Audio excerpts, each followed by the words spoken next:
Hello बच्चों, good morning. कल हम पाठ कर रहे थे अकबरी लोटा। आज एक बार पहले उसके शब्दार्थ देख लेते हैं। शब्दार्थ है बेटा, पहला है ये अदब। अदब का होता है शिष्टाचार या लिहाज। अदब, शिष्टाचार या लिहाज। डामल फांसी, ये कल आया था शब्द। यानी कि ये फांसी ना देकर देश निकाला बोलते हैं, जिसको अपनी लोकल भाषा में काले पानी की सजा भी कह देते थे। ठीक है, आजीवन कारावास का दंड या देश निकाला। मुंडेर, छत के आसपास बनाई जाने वाली दीवार। ये जो छत के चारों तरफ ये बाउंड्री बनाई जाती है, मुंडेर बोलते हैं उसको।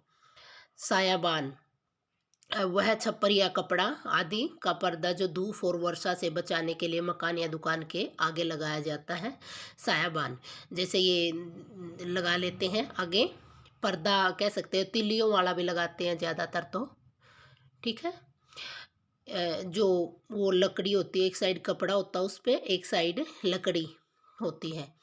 वो खुराफाती, शरारती। गढ़न, बनावट। गढ़न है बेटा ये गढ़ना, किसी चीज़ का बनाना, निर्माण करना, बनावट। सांगोपांग, पूरी तरह ऊपर से नीचे तक, यानी कि एडी से चोटी तक पूरी तरह भीग जाए, उसमें आएगा वो भीग गया था सांगोपांग, यानी कि एडी से चोटी तक। इजाद, इजाद होता है बेटा खोज या अन्वेषण, किसी चीज़ के खोज करना। पारसाल, पिछले वर्ष। पारसाल, पिछले वर्ष। तन्मयता, मगन हो जाना, किसी चीज़ में लीन हो जाना, पूरी तरह खो जाना। अंतर्धान, अदृश्य, यानी कि दिखाई न देना। ये शब्दार्थ हैं इसके। और कल हमने इसकी कहानी पढ़ी थी। लाला, जो झाऊलाल का नाम आया था, वो बड़े ही कंजूस थे बेटा। कल हमने बताया था मैंने, जो काशी के ठठेरी बाजार में उनकी दुकान थी, मकान था, और किराया भी आता था। और उन दिनों जैसा कि 250 रुपये बहुत बड़ी बात थी, और उसकी पत्नी ने उससे 250 रुपये मांग लिए थे, और उसको एक ताना भी दे दिया था, अगर आप नहीं दोगे तो मैं अपने भाई से ले लूँगी।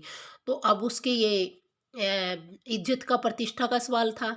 तो उसने अपनी पत्नी को बोला कि भाई मैं ज़रूर दे दूंगा। तो उसकी पत्नी ने कहा कि मुझे इसी जन्म में चाहिए। ये एक ताना किया गया बेटा, क्योंकि वो कंजूस था, वो दे नहीं सकता था, इसलिए उसकी पत्नी ने कहा कि मुझे इसी जन्म में चाहिए। तो उसने कहा कि भाई ठीक है, 1 सप्ताह बाद ले लेना। सप्ताह, तो उसकी पत्नी ने कहा कि 7 दिन होते हैं सप्ताह में, न कि 7 साल। तो ये भी व्यंग्य किया है, क्योंकि उसको भी लग रहा था कि ये देगा नहीं। ठीक है, अब जो सेठ है उसने हाँ तो कर दी, लेकिन वो कैसे इसको पूरा करेगा, क्योंकि उन दिनों बेटा 250 रुपये इकट्ठा करना बहुत बड़ी बात थी। तो वो सेठ अपने मित्र पंडित बिलवासी मिश्र से भी अपनी सारी विपदा सुनाता है, और वो पैसे उसके पास भी नहीं थे, वो भी खुश अवस्था में थे, यानी कि उनके पास भी तंगी थी उस समय। तो अब दोनों मित्र बात करते हैं। उसके बाद वो पंडित बिलवासी मिसर कह के चला जाता, अगर मेरे से पैसों का प्रबंध हो गया तो मैं ज़रूर दे दूंगा, शाम को आपके घर पे आके शाम को दे दूंगा। तो यहाँ तक हमने कल किया था। अब आगे है, इसी उधेड़ बुन में लाला झाऊलाल जो छत पर टहल रहे थे, घूम रहे थे, कुछ प्यास मालूम हुई। उन्होंने नौकर को आवाज़ दी, नौकर नहीं था, खुद उसकी पत्नी पानी लेकर आई। अब वो उधेड़बुन थी, उसके दिमाग में भी 250 रुपये कैसे दूंगा मैं, अपनी पत्नी को कहाँ से लाऊं। इसी में वो टहल रहे थे। वहाँ पानी तो जरूर लाई, पर गिलास लाना भूल गई। पानी तो ले आई, लेकिन गिलास नहीं लाई, वो सिर्फ लोटे में पानी लेके आती है, और लोटे को लेकर वो प्रकट हुई। फिर लोटा भी संयोग से ऐसा बेढंगी बेसूरत का था, जिसके कारण जो लाला था झाऊलाल को सदा से नापसंद था वो, यानी कि वो बहुत पुराना लोटा था और बेढंग का हो चुका था। बिल्कुल बेटा उसकी सूरत बिगड़ चुकी थी।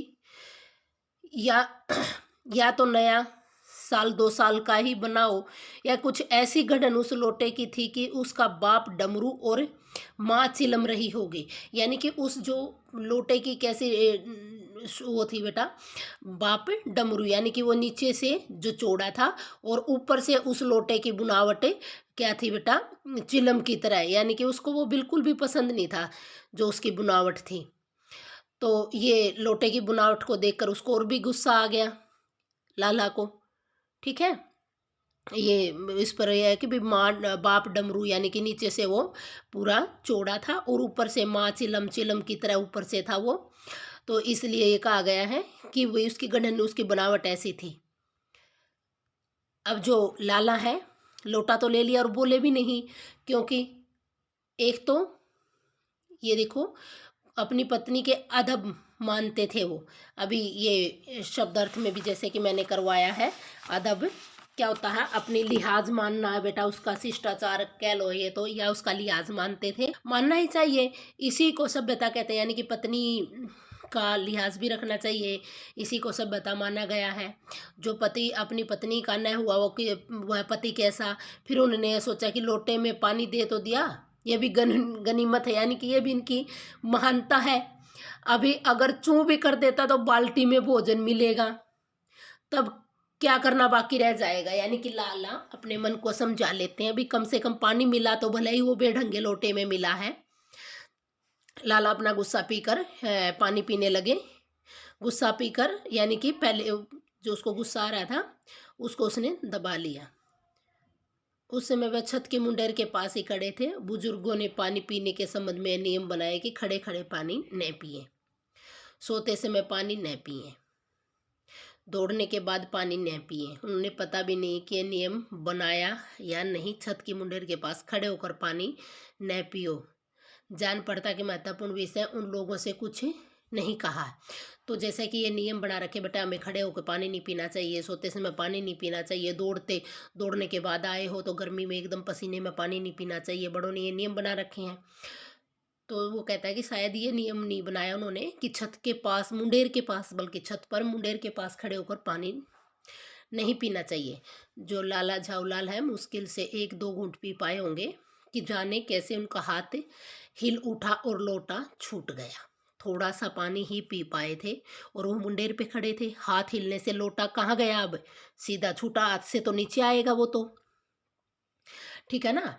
लोटे ने दाएं देखा ना बाएं, वे नीचे गली की ओर चल पड़ा और वो वेग में उल्का को, ये उल्का बेटा ये पिंड नहीं होते जो आकाश से गिरते हैं, लजाता हुआ आंखों से ओझल हो गया। जैसे वो एकदम जल्दी से आकाश से एकदम दिखते हैं ना, वो जिसको हम कह देते हैं कि भी तारा टूट के गिर गया, या उल्का पिंड होते हैं वो, उनकी तरह वो भी आंखों से ओझल हो गया। और किसी जमाने में न्यूटन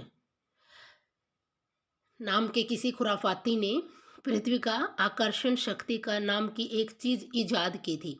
ईजाद यानी कि उसकी खोज की थी बेटा, ये आपने साइंस में भी पढ़ा होगा।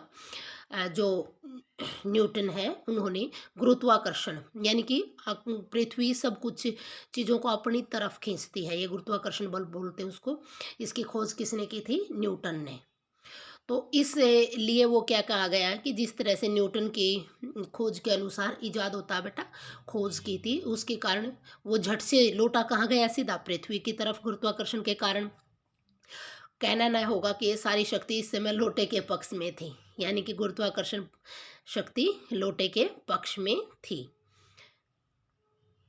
अब उसके बाद क्या होता है बेटा, लाला को काटो तो बदन में खून नहीं, यानी कि वो इतने एकदम से सुन्न पड़ गए बेटा, जैसे पीले पड़ जाते हैं। अभी ऐसा हो गया था, अभी काट लो तो जैसे बदन में खून की जगह पानी हो गया है।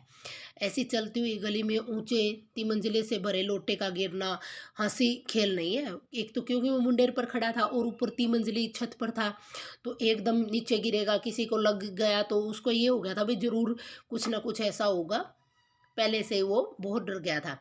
यह लोटा न जाने किसी अनाधिकारी के झोपड़े के काशीवास का संदेश लेकर पहुंचेगा। तो ये क्या दे दिया कि ये लोटा न जाने किसी अनाधिकार के, यानी कि अनाधिकार जो बेटा नहीं करना चाहिए वो उसके लिए कहा गया है कि भाई पता नहीं ये लोटा क्या करवाएगा आज, और काशीवास के संदेश लेकर पहुंचेगा। झोंपड़े पर काशीवास, यानी कि जो उसकी ये लोटा के गिरने से पता नहीं आज क्या होगा और क्या कुछ उसके लिए सहन उसको करना पड़ेगा, इसका ये मतलब हुआ बेटा। कुछ हुआ भी ऐसा ही, गली में जोर से हल्ला उठा। लाला झाऊलाल जब तक दौड़कर नीचे उतरे तब तक भारी भीड़ उसके आंगन में घुस आई, यानी कि जब तक वो नीचे आए छत से तब तक दो लोगों की भीड़ वहाँ पर एकत्रित हो चुकी थी। लाला झाऊलाल ने देखा कि इस भीड़ में प्रधान पात्र एक अंग्रेज है। कौन है, प्रधान पात्र जो मुख्य है वो एक अंग्रेज है, नख सिख से भीगा हुआ, ये एडी से चोटी तक भीगा हुआ, और जो अपने पैर को हाथ से सहलाता हुआ दूसरे पैर पर नाच रहा था। यानी कि इससे अंदाजा लगाओ वो लोटा कहाँ गिरा, अंग्रेज के पैर पर। वो एक भीग भी चुका था क्योंकि उसके पानी गिरा था उसमें ऊपर, और उसके बाद बेटा वो पैर को सहला रहा था, अपने हाथ से यूं उसको सहला रहा था, और एक पैर से चल रहा था क्योंकि दूसरे पे चोट लगी हुई थी। उसी के पास अपराधी लोटे को भी अपराधी लोटा क्यों कहा गया, क्योंकि वही लोटे की वजह से उसको चोट लगी थी। लाला झाऊलाल को फौरन 2 और 2 जोड़कर स्थिति को समझ लिया। 2 और 2 जोड़ना बेटा अंदाजा लगा लिया उसने फौरन कि भाई जरूर ऐसा ही हुआ है, ये लोटा इनके पैर पर गिरा है। गिरने से पूर्व लोटा एक दुकान में शायाबान से टकराया। यानी कि ये दुकान के जो छायाबान यानी कि छज्जा वगैरह नहीं निकाल देते, जो पर्दा वगैरह वो होता भी आया भी था, ये वहाँ टकराया। वहाँ दुकान पर खड़े एक अंग्रेज को संगोपांग ये आया था बेटा, मैंने जब भी बताया था, सिर से एडी से चोटी तक, नख सिख भी इसी का, देखो ये इसी का ये है कि भी संगोपांग स्नान कराया, यानी कि पूरा भीग गया था एडी से चोटी तक, नख सिख, ठीक है, सिख होता चोटी और नख होता नाखून, यानी कि नीचे से ऊपर तक। फिर भी उसी बूट पर आ गिरा, उसी के बूट पर आ गिरा। वह अंग्रेज को जब मालूम हुआ कि लाला झाऊलाल ही उस लोटे के मालिक हैं, तब उसने केवल एक काम किया, वह अपने मुंह को खोलकर खुला छोड़ दिया। लाला झाऊलाल को आज ही मालूम हुआ कि अंग्रेजी भाषा में भी गालियों का ऐसा प्रकांड कोश है। यानी कि जैसे अंग्रेज रुकने का ही नाम नहीं ले रहे थे, उसको वो लगातार गालियां दे रहे थे, और लाला झाऊलाल को ऐसा लगा कि अभी पता चला है कि भाई अंग्रेजी में भी इतनी सारी गालियां, ऐसा प्रकांड पर कोश है, इतनी ज़्यादा अधिक गालियां अंग्रेजी भाषा में भी बनी हुई हैं। इसी समय जो पंडित बिलवासी मिश्र हैं, भीड़ को चीरते हुए आंगन में आते दिखाई पड़े। अब ये उनके मित्र थे, तो वो भी भीड़ में से आते हुए उसको आंगन में दिखाई दिया। उन्होंने आते ही पहला काम क्या किया, अंग्रेज को छोड़कर जितने आदमी आंगन में घुसे हुए थे सबको बाहर निकाल दिया। फिर आंगन में कुर्सी रखकर उन्होंने साहब से कहा, आपके पैर में शायद कुछ चोट आ गई है, तब आप आराम से कुर्सी पर बैठ जाइए। तो उस अंग्रेज को उन्होंने कहा कि आपके पैर पर चोट है, आप कुर्सी पर बैठो। कुर्सी लगा दी उसने आंगन में, और अंग्रेज को वहां पर बैठा लिया। किसने? पंडित बिलवासी मिश्र, जो कि लाला झाऊलाल के दोस्त थे। साहब बिलवासी जी को धन्यवाद देते हुए बैठ गए और लाला झाऊलाल की ओर इशारा करके बोले, आप इस शख्स को जानते हो? बिल्कुल नहीं, क्योंकि अगर उसको ये पता चल जाता कि भाई ये दोस्त हैं तो फिर वो ये समझ जाता भाई ये तो अपनी दोस्त के लिए बोल रहा है, तो इसलिए उसने मना कर दिया। और मैं ऐसे आदमी को जानना भी नहीं चाहता जो निरीह राह चलतों पर लोटों से वार करे।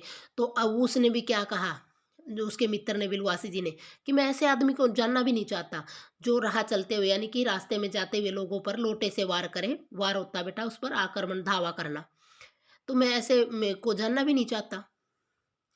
उसके बाद मेरी समझ में ही इज ए जेंडरस, ये देखो ध्यान से पढ़ना इसे, इज ए जेंडरस ल्यूनाटिक, ल्यूनाटिक यानी कि एक खतरनाक पागल।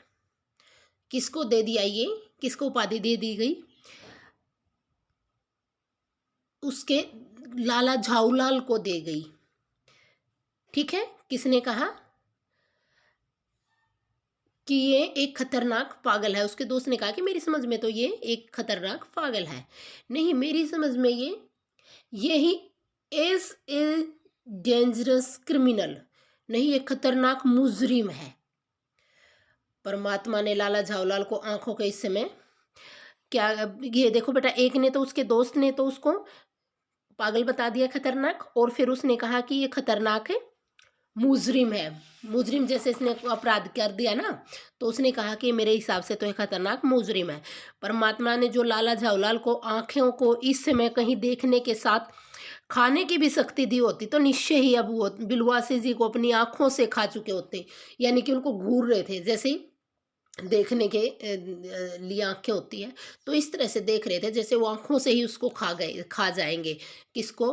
बिलवासी जी को, क्योंकि उसने मना कर दिया उसको पहचानने से भी, उस ऊपर से उसको डेंजरस भी बता दिया, खतरनाक भी बता दिया, इसलिए उसको गुस्सा आ रहा था।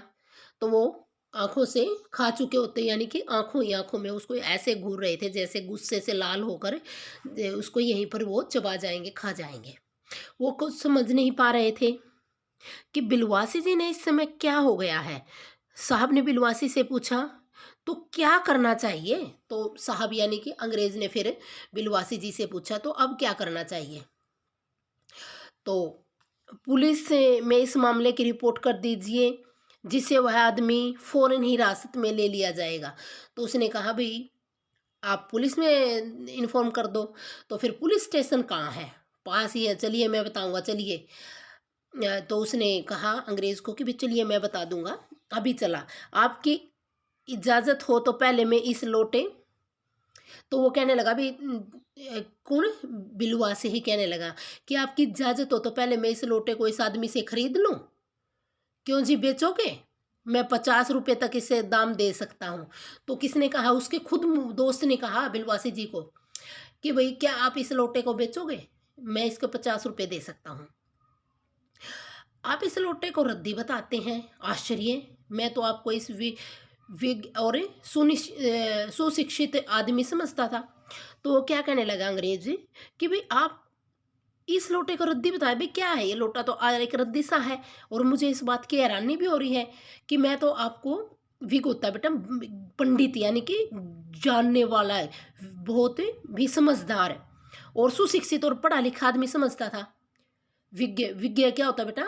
ये जानने वाला, ठीक है? ज्ञानी और सुशिक्षित अच्छा पढ़ा लिखा आदमी समझता था। आखिर बात क्या है? कुछ बताइए भी। जनाब यह एक ऐतिहासिक लोटा है।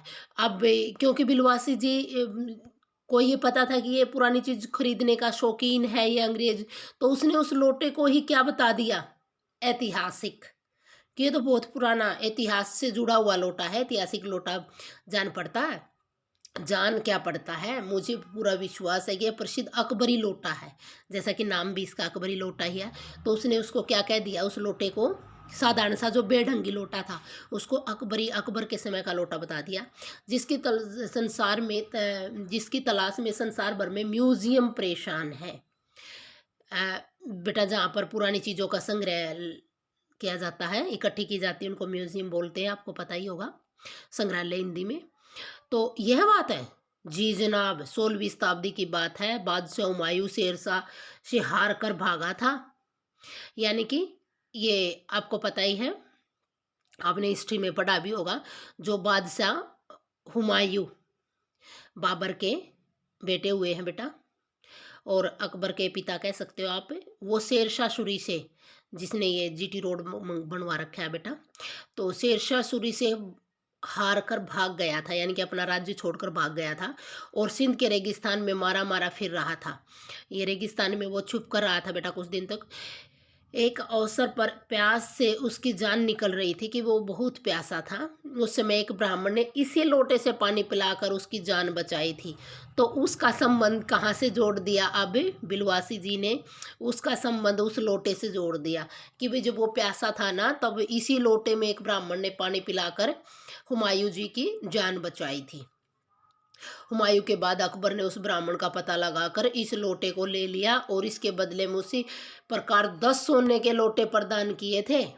तो उन्होंने बिलवासी जी ने क्या कहा कि जी अकबर ने भी इसके लोटे के लिए 10 लोटे सोने के दे दिए थे इसके बदले। यह लोटा सम्राट अकबर को ही बहुत प्यारा था, इसी का नाम अकबरी लोटा पड़ा। वह बराबर इसी की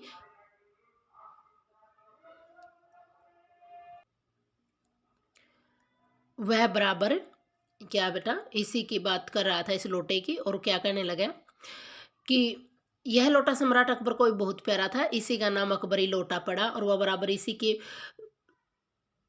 विज्री करता था, यानी कि इसी के क्या करता था वो, कौन है? अकबर इसी की बड़ाई करता था और इसी से ही वो पानी पीता था। तो ये कौन कह रहा है?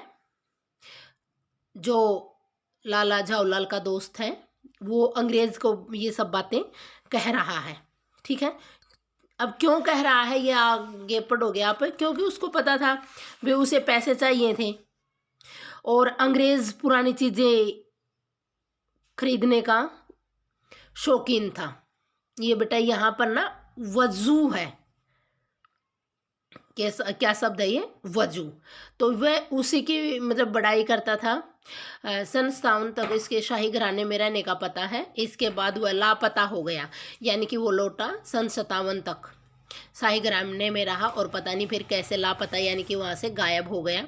कलकत्ता के म्यूजियम में इसका प्लास्टर का मॉडल रखा हुआ है, और जो कलकत्ता का म्यूजियम है, संग्रहालय है, उसमें इसका प्लास्टर का मॉडल यानी कि मॉडल बना के इसका रखा हुआ है। पता नहीं ये लोटा इस आदमी के पास कैसे आया। म्यूजियम वालों को पता चले तो इसके फैंसी दाम देकर खरीद ले जाएं। तो वो कहने लगा भी म्यूजियम वालों को अगर ये पता चला कि भैया अकबरी लोटा है तो वो खरीद लेंगे इसको। धन्यवाद बेटा। आगे हम इसका अगला पार्ट अगली वीडियो में करेंगे। धन्यवाद।